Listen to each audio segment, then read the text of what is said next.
বছর ঘুরে দোরগোড়ায় হাজির ঈদুল আজহা বা কোরবানির ঈদ। সারা দেশে তাই চলছে গরু উন্মাদনা। দেশের সব পশুর হাটই এখন পূর্ণ নানা আকারের, নানা জাতের, রং বেরঙের গরু মহিষে। এই সময় হাটে, মাঠে কিংবা সড়কে একটি দৃশ্য খুবই স্বাভাবিক। ছুটে আসছে খ্যাপাটে গরু কিংবা মহিষ, আর তা ঘিরে আশেপাশের মানুষের হুড়োহুড়ি।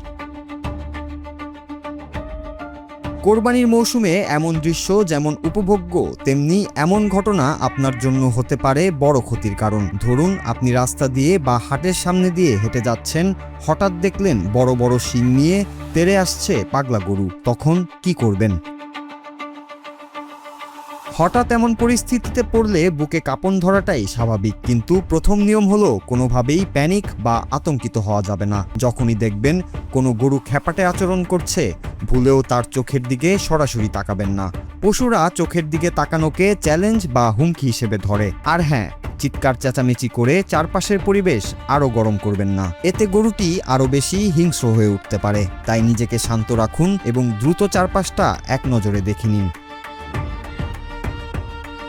পাগলা গরুর হাত থেকে বাঁচতে হলে আপনাকে কিছু তাৎক্ষণিক বুদ্ধি খাটাতে হবে। যদি আপনার গায়ে লাল বা খুব উজ্জ্বল রঙের কোনো পোশাক থাকে, তবে সম্ভব হলে তা আড়াল করার চেষ্টা করুন। গরু সাধারণত সোজা দৌড়ায়, তাই সে যখন আপনার দিকে তেড়ে আসবে, আপনি সোজা না দৌড়ে আঁকাবাঁকা হয়ে বা কোনাকুনি দৌড় দিন।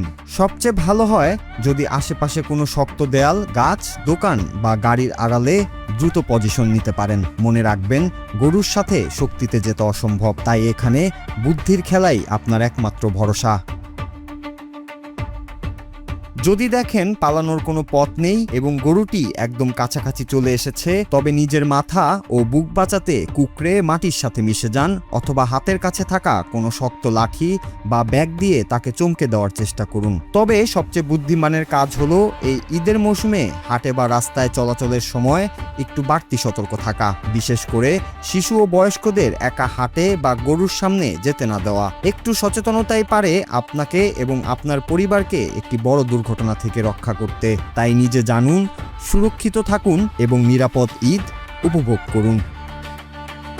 নূর Raju, Bangla TV, news desk.